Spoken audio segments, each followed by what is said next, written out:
And are the Cowboys legitimately that good? I think Dallas deserves to be in the conversation with the above group. I think Dallas is in that kind of group. Now, they're a clear top six roster in the NFL. Well, hang on. So let me. I want to talk about two teams that I think that belong in the conversation with elite rosters. Dallas is one of them. Now, one of the differences between Dallas and the likes of Buffalo, Cincinnati, Kansas City is Dak Prescott is not Patrick Mahomes, Joe Burrow, Josh Allen. So depending on what you do with that in terms of value, that could be the difference on its own.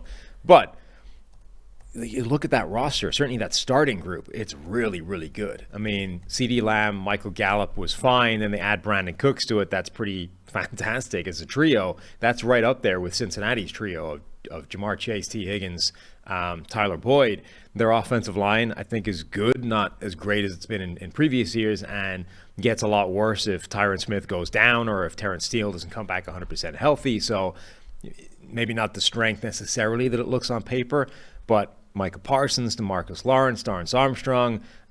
They've added interior help that hopefully will take a step forward. The other offseason move in terms of veterans that they make was Stephon Gilmore coming in, who doesn't have to be a number one now because you've already got Trayvon Diggs. Deron Bland had a lot of plays as a rookie. Like, that's a really good starting group.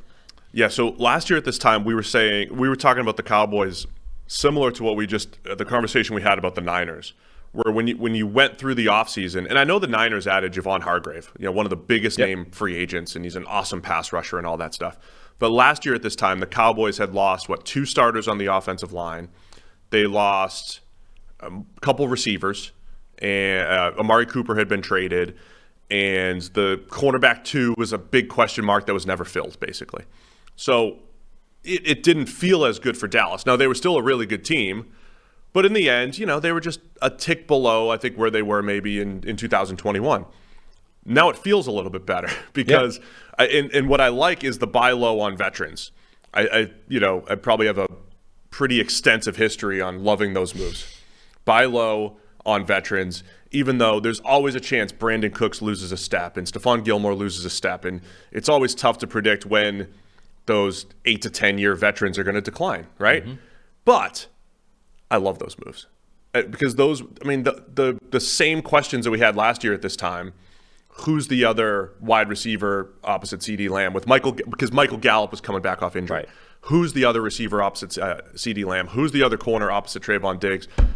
2 of the most important positions solved by players who were still good. As of last year, they're still good. I don't know. Maybe Stephon Gilmore loses a step this year, but if they get the same Stephon Gilmore and Brandon Cooks that have been playing the last couple of years, those are amazing additions for the Cowboys at important positions. And they don't need to be long-term moves for it to be good. No, we're talking this year. Right. Yeah. So even if, Stephon Gilmore is almost certainly on the decline to some degree, but he doesn't need to be vintage Stephon Gilmore, or he doesn't need to have more than a year left in the tank for it to be a really useful move for Dallas. Same with Brandon Cooks. He might not be on the decline, but Brandon Cooks doesn't need to have 5 years left for him to be a great move for them. They need him now. They need him to be a secondary threat opposite CeeDee Lamb in a way Michael Gallup coming off an ACL wasn't, right? And by the way, Gallup is now a year removed from that ACL, so probably is closer to the original Michael Gallup than the version we saw last year. So that group should look really, really good. I think they should be more inclined to get Dak